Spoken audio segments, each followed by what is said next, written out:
Hi everyone, आप लोगों का स्वागत है इतिहास की दुनिया 99 पे। दोस्तों, आज मैं आपको बिहार डीएलएड एंट्रेंस एग्जाम के लिए काफ़ी शानदार जानदार प्रश्न बताने वाला हूं। तो वीडियो को अंत तक देखिएगा। सारे प्रश्न आपके एग्जाम में पूछे गए हैं और पूछे हुए प्रश्नों का काफ़ी गहराई से सोल्यूशन मिलने वाला है। तो पहला प्रश्न आपके सामने में है, आईपीएल 2024 में गौतम गंभीर किस टीम के मेंटोर थे? तो आईपीएल 2024 में गौतम गंभीर जो था कोलकाता नाइट राइडर्स का था और अभी भी है। तो ऑप्शन नंबर ए क्या हो जाएगा? बिल्कुल राइट हो जाएगा, कोलकाता नाइट राइडर्स। ठीक है। और 2024 आईपीएल पूछेगा का खिताब कौन टीम जीता था? तो 2024 में जीता भी यही कोलकाता नाइट राइडर्स था। ठीक है। कहेगा किसको हरा कर जीता था? तो ये हैदराबाद को हरा कर जीता था। कोलकाता नाइट राइडर्स किसको हरा कर जीता था? तो फाइनल में हैदराबाद को हरा कर जीता था। ठीक है। फिर क्वेश्चन पूछा जाता है कि पहली बार आईपीएल कब खेला गया? आईपीएल पहली बार आईपीएल जो खेला गया है 2008 में। कब खेला गया है? 2008 में। और 2008 का जो विजेता, जो पहली बार जो खेला गया था, उसका विजेता टीम कौन था? तो राजस्थान था। कौन था? राजस्थान था। और उसके बाद से अभी तक राजस्थान एक भी बार नहीं जीता है। अच्छा, सर्वाधिक बार आईपीएल कौन सा टीम जीता है? तो सर्वाधिक बार आईपीएल जीतने वाला टीम है मुंबई और सीएसके। कौन है? मुंबई एंड सीएसके दोनों 5 बार जीता है। Chennai super king. मुंबई के कप्तान कौन है? वर्तमान में रोहित शर्मा था, हटा करके भी हार्दिक पांड्या है। और चेन्नई का कौन था? चेन्नई का कौन है? अभी भी महेंद्र सिंह धोनी है। तो दोनों 5-5 बार जीत चुका है। तो आरसीबी कै बार जीता है? तो आरसीबी अभी तक एक भी बार नहीं जीता है। लेकिन महिला आरसीबी पिछले बार 2024 में जीत चुकी है। यह बात आपको याद रख लेना है। महिला आरसीबी टीम विजेता है, वो जीत चुकी है एक बार। पुरुष आरसीबी टीम नहीं जीता है, एक भी बार नहीं। चलिए बढ़ते हैं नेक्स्ट, अगला प्रश्न। आवारा मसीहा किसके जीवन पर आधारित रचना है? तो आवारा मसीहा जो है वह किसके जीवन पर आधारित रचना है? तो शरद चंद्र चट्टोपाध्याय। तो ऑप्शन नंबर एक क्या हो जाएगा? बिल्कुल राइट हो जाएगा, शरद चंद्र चट्टोपाध्याय। और भी देखते हैं क्या क्या सब है इसमें।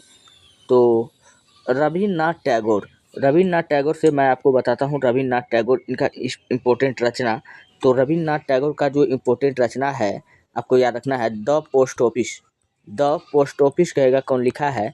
तो आपको बताना है कि the post office Rabindranath Tagore का है। ठीक। गीतांजलि, और इनका महत्वपूर्ण क्या है? गीतांजलि भी रचना पूछेगा किसका है? तो रविन्द्रनाथ टैगोर का है। ये बात आपको याद रखना है। चलिए बढ़ते हैं नेक्स्ट प्रश्न की ओर। अगला प्रश्न है, अनुच्छेद 16 संबंधित है। अनुच्छेद 16 किससे संबंधित है? तो अनुच्छेद 16 जो संबंधित है वो किससे है? समता का अधिकार से है। तो ऑप्शन नंबर 2 क्या हो जाएगा? बिल्कुल राइट हो जाएगा, समता का अधिकार यानी समानता का अधिकार। अच्छा, स्वतंत्रता का अधिकार पूछेगा किस अनुच्छेद में है? तो स्वतंत्रता का अधिकार आपको बताना है आर्टिकल 19 से 22। आर्टिकल 19 से 22 जो है क्या बताता है? स्वतंत्रता का अधिकार बताता है। ठीक है। शोषण के विरुद्ध अधिकार कहेगा कि यह किस आर्टिकल में है? तो शोषण के विरुद्ध अधिकार जो है आर्टिकल 23 से 24 में है। किस में है? आर्टिकल 23 से 24 कहेगा क्या बताता है? तो शोषण के विरुद्ध अधिकार बताता है। चलिए और देखते हैं चौथा नंबर का क्या है, धार्मिक स्वतंत्रता का अधिकार। धार्मिक स्वतंत्रता का अधिकार कहेगा भारतीय संविधान के किस आर्टिकल में है? तो आर्टिकल 25 से 28। आर्टिकल 25 से 28 क्या बताता है? आर्टिकल 25 से 28 धार्मिक स्वतंत्रता का अधिकार बताता है। ये बात आपको याद रख लेना है। तो जितना मैं आपको गहराई से प्रश्न बता रहा हूँ, आप लोग उनका डिस्कशन याद रखिए, काफ़ी ज़्यादा आपके लिए हेल्पफुल साबित होगा। और रोज़ क्लास का पीडीएफ आपका ITIHASKIDUNIYA99 पर अपलोड हो जाता है। वहाँ से आप वीडियो का पीडीएफ ले सकते हैं। चलिए मिलते हैं नेक्स्ट प्रश्न में। अगला प्रश्न है, साबुन का बुलबुला गोल क्यों होता है? तो साबुन का बुलबुला पूछेगा गोल क्यों होता है, या वर्षा का बूंद कहेगा गोल क्यों होता है? तो ये सब का कारण क्या है? पृष्ठ तनाव के कारण होता है। किसके कारण होता है? पृष्ठ तनाव के कारण होता है। ऑप्शन नंबर 1 क्या होगा? बिल्कुल राइट हो जाएगा। चलिए अब हम लोग जानते हैं कि पृष्ठ तनाव के कारण और क्या क्या होता है। चलिए यहाँ पर मैं आपको बताता हूँ कुछ पॉइंट पृष्ठ तनाव के कारण होने वाली घटना। तो क्या क्या घटना होता है पृष्ठ तनाव के कारण? तो देखिए, अगर आपसे क्वेश्चन पूछा जाएगा कि वर्षा का बूंद गोल क्यों होता है, तो वर्षा का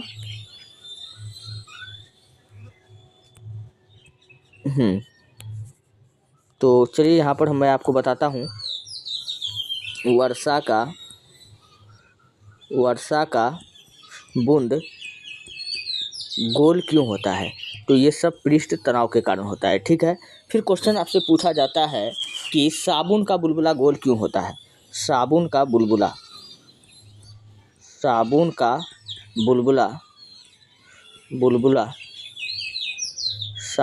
बुलबुला गोल क्यों होता है। तो पृष्ठ तनाव के कारण होता है। फिर क्वेश्चन पूछा जाता है समुद्र के पानी में तेल डालने पर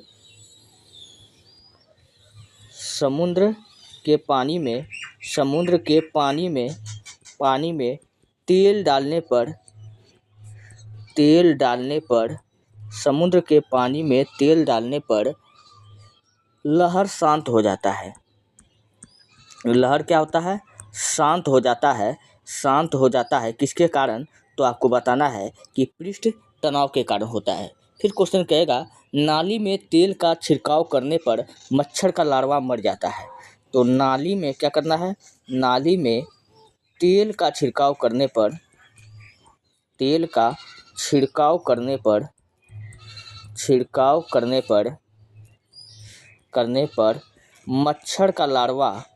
मच्छर का लार्वा मर जाता है। ये किसके कारण होता है, पृष्ठ तनाव के कारण होता है। फिर क्वेश्चन पूछा जाता है गर्म भोजन खाने पर स्वादिष्ट लगता है। तो गर्म भोजन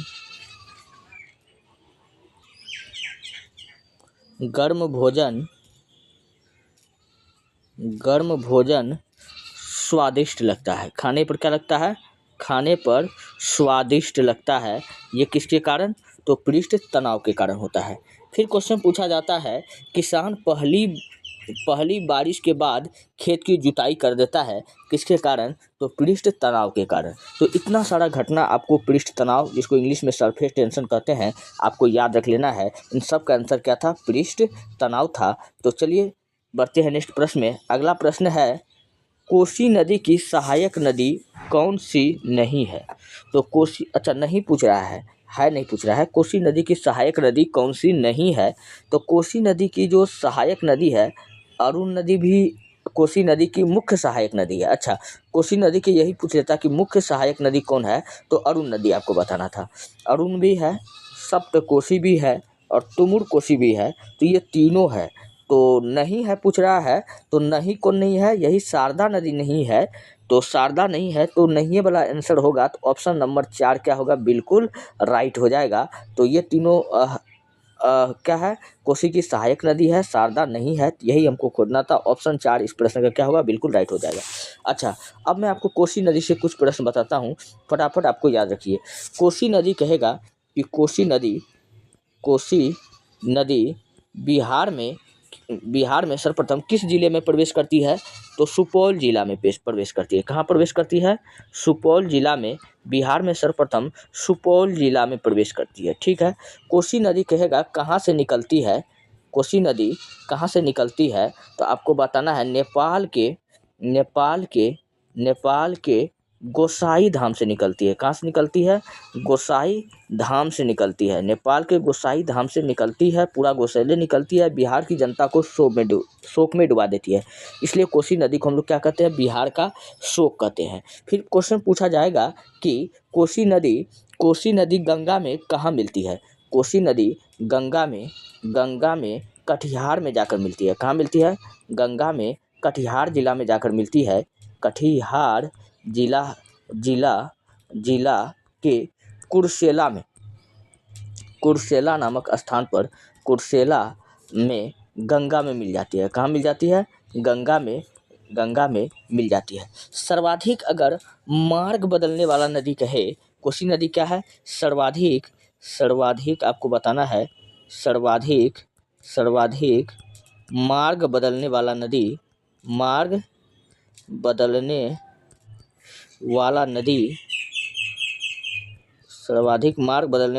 भी पूछेगा कौन है, तो कोसी नदी है, ठीक है। आपको ये बात याद रखना है। इतना सारा प्रश्न आपको याद रखना है जो इम्पोर्टेंट है। चलिए बढ़ते हैं नेक्स्ट अगला प्रश्न की ओर। अगला प्रश्न है मुगल साम्राज्य की राजधानी किसके द्वारा आगरा से दिल्ली स्थानांतरित की गई थी। तो आगरा से दिल्ली स्थानांतरित किया गया था किसके द्वारा? मुगल साम्राज्य का राजधानी आगरा से दिल्ली स्थानांतरित किया था। कौन किया था? शाहजहां किया था। कहाँ से किया था? आगरा से आगरा से दिल्ली किया था। ठीक है, अब मैं आपको जो बता रहा हूँ आप लोग ध्यान से देखिए। शाहजहां का बचपन का नाम क्या था? इसका बचपन का नाम था खुर्रम। क्या नाम था? खुर्रम नाम था। ठीक, शाहजहां ने क्या बनवाया था? तो शाहजहां ने ताजमहल बनवाया, लाल किला बनवाया और मयूर सिंहासन बनवाया। कौन क्या बनाया? मयूर सिंहासन बनवाया। ये मयूर सिंहासन जिसमें कोहिनूर हीरा लगा हुआ करता था। अच्छा, इस मयूर सिंहासन को लूट कर कौन ले गया भारत से? इसको लूट कर 1739 ईस्वी में, कब? 1739 ईस्वी में जब नादिर शाह आक्रमण किया, ईरान का नेपोलियन जिसको हम लोग नादिर शाह कहते हैं, तो जब भारत पर आक्रमण किया इसको लूट करके इस मयूर सिंहासन को और कोहिनूर हीरा को लूट कर के भारत से लेकर के चला गया था। ये बात आपको याद रखना है। अच्छा, अकबर का बचपन का नाम क्या था? इसका नाम जलालुद्दीन था। क्या नाम था? जलालुद्दीन इसका बचपन का नाम था। जहांगीर का बचपन का नाम क्या था? जहांगीर का बचपन का नाम सलीम था। क्या नाम था? सलीम इसका बचपन का नाम था। लेकिन अकबर इसको प्यार से क्या कहता था? शेखू बाबा कहता था। क्या कहता था? शेखू बाबा या सलीम, दोनों याद रखना है। हुमायूं का बचपन का नाम क्या था? नसीरुद्दीन था। चलिए बढ़ते हैं नेक्स्ट, अगला प्रश्न। भारत में पहली बार राष्ट्रीय आय का अनुमान किसने लगवाया था? तो भारत में पहली बार राष्ट्रीय आय का अनुमान लगवाया था दादा भाई नेहरूजी। कौन लगवाया था? दादा भाई नेहरूजी लगवाया था। तो इस प्रश्न का ऑप्शन नंबर 1 क्या हो जाएगा? बिल्कुल राइट हो जाएगा। और दादा भाई नेहरूजी ने राष्ट्रीय आय का अनुमान कितना लगाया था? 20 रुपया। कितना लगवाया था? 20 रुपया लगवाया था। दादा भाई नेहरूजी ने कौन सा सिद्धांत दिया था?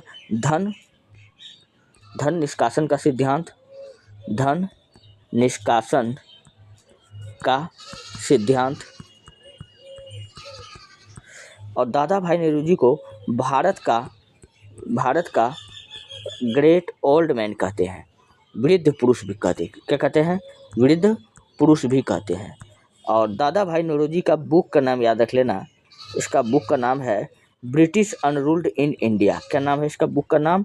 British unruled India. British unruled in India, Dadabhai Nehru ji. और दादा भाई नेहरूजी कांग्रेस के प्रथम पारसी अध्यक्ष था। तो ये सब प्रश्न आपको याद रखना है। चलिए बढ़ते हैं नेक्स्ट प्रश्न की ओर। अगला प्रश्न आपके सामने में है। अगला प्रश्न, लैंगिक जनन में कौन सा कोशिका विभाजन होता है? तो लैंगिक जनन में कौन सा कोशिका विभाजन होता है? अर्धसूत्री। कौन सा होता है? अर्धसूत्री। ऑप्शन नंबर 2 क्या हो जाएगा? बिल्कुल राइट हो जाएगा। चलिए हम लोग देखते हैं कि पुरुष के शरीर में एक्स नामक हार्मोन होता है और महिला में XY। जब एक्स का एक्स से होगा तो डबल है ये, यानी कि आधा इससे निकला और आधा इससे निकला, तो इसी को हम लोग क्या कहते हैं? अर्धसूत्री विभाजन। चलिए मैं आपको और भी कुछ इंपॉर्टेंट देता हूं जो आपके एग्जाम में पूछा जाता है। तो टोटल अगर कोशिका विभाजन जो होता है, कोशिका विभाजन का कुछ चरण मैं आपको बताता हूं जिससे क्वेश्चन पूछा जाता है। तो क्वेश्चन पूछा जाता है कि हमारे शरीर का निर्माण में कोशिका का कौन सा विभाजन होता है? शरीर का निर्माण या मरम्मत में, शरीर का निर्माण या मरम्मत में कौन सा कोशिका विभाजन होता है? तो आपको बताना है कि इसमें जो होता है समसूत्री होता है। कौन सा होता है? समसूत्री कोशिका विभाजन होता है। फिर क्वेश्चन पूछा जाता है कि कायिक कोशिका के निर्माण में कौन सा विभाजन होता है? तो कायिक कोशिका में कायिक कोशिका में कौन सा कोशिका विभाजन होता है? तो कायिक कोशिका में याद रखना कि इसमें भी समसूत्री विभाजन होता है। क्या होता है? समसूत्री विभाजन होता है। फिर क्वेश्चन पूछा जाता है कि जीवाणु में कौन सा विभाजन होता है? कोशिका का कौन सा विभाजन होता है? तो जीवाणु में कोशिका का असूत्री विभाजन होता है। कौन सा विभाजन होता है? असूत्री। फिर क्वेश्चन पूछा जाएगा कि एक कोशिकीय जीव में कोशिका का कौन सा विभाजन होता है? तो आपको बताना है असूत्री विभाजन होता है। कौन सा विभाजन होता है? असूत्री विभाजन होता है। तो इतना सारा प्रश्न आपको याद रखना है। तो चलिए हम लोग बढ़ते हैं नेक्स्ट प्रश्न की ओर। अगला प्रश्न है, इंग्लैंड की गौरवपूर्ण क्रांति कब हुई थी? तो इंग्लैंड की जो गौरवपूर्ण क्रांति है वो कब हुआ था? तो वो हुआ था 1688 ईस्वी में। कब हुआ था? 1688 ईस्वी में गौरवपूर्ण क्रांति। पूछेगा कहाँ हुआ था? तो इंग्लैंड में हुआ था। कहाँ हुआ था? इंग्लैंड में हुआ था। अच्छा, गौरवपूर्ण क्रांति को ही हम लोग कहते हैं रक्तहीन क्रांति। क्या कहते हैं? रक्तहीन क्रांति। गौरवपूर्ण क्रांति का दूसरा नाम क्या है? रक्तहीन क्रांति है। तो गौरवपूर्ण क्रांति को हम लोग क्या कहते हैं? रक्तहीन क्रांति। तो इस प्रश्न का ऑप्शन नंबर 3 क्या हो जाएगा? बिल्कुल राइट हो जाएगा। चलिए बढ़ते हैं नेक्स्ट। अगला प्रश्न आपके सामने में है,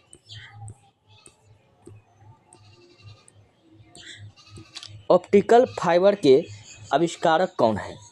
ऑप्टिकल फाइबर के जो आविष्कारक हैं वो कौन है? तो चलिए हम लोग इधर देखते हैं, नरेंद्र सिंह कपानी। ये कौन है? ऑप्टिकल फाइबर का आविष्कार किया है। ऑप्टिकल फाइबर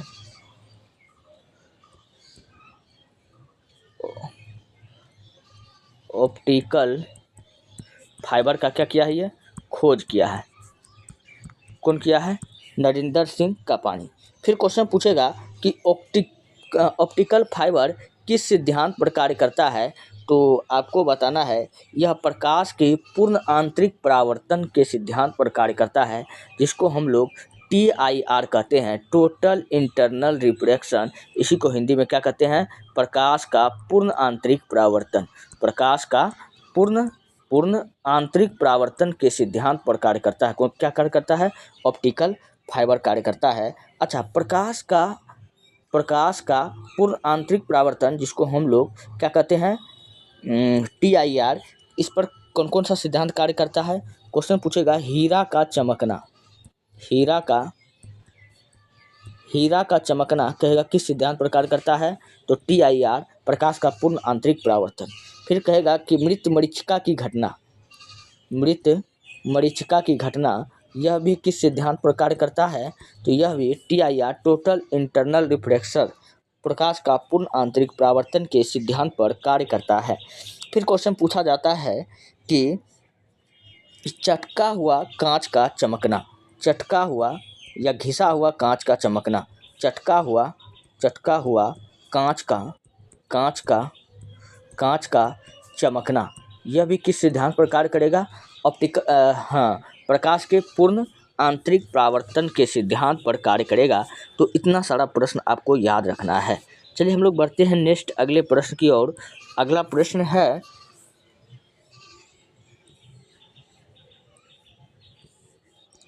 विश्व प्रेस दिवस कब मनाया जाता है? तो विश्व प्रेस दिवस कब मनाया जाता है? तो आपको याद रखना है कि 3 मई को मनाया जाता है। कब मनाया जाता है? 3 मई को मनाया जाता है। अच्छा, 3 मई को विश्व प्रेस दिवस के अलावा और क्या मनाया जाता है? तो सूर्य दिवस या ऊर्जा दिवस। तो प्रेस दिवस या सूर्य दिवस या ऊर्जा दिवस, ये कब मनाया जाता है? 3 मई को। ठीक है। 1 मई को क्या मनाया जाता है? मजदूर दिवस। क्या मनाया जाता है? मजदूर दिवस या श्रमिक दिवस। मजदूर दिवस बोलिए या इसी को क्या बोला जाता है? श्रमिक दिवस बोलिए। तो जो कहिए आप। तो इसको कब मनाया जाता है? 1 मई को मनाया जाता है। अच्छा, 8 मई को क्या मनाया जाता है? रेड क्रॉस दिवस। क्या मनाया जाता है? रेड क्रॉस दिवस कहेगा कब मनाया जाता है? तो 8 मई को मनाया जाता है। और 12 मई को क्या मनाया जाता है? तो नर्स दिवस। क्या मनाया जाता है?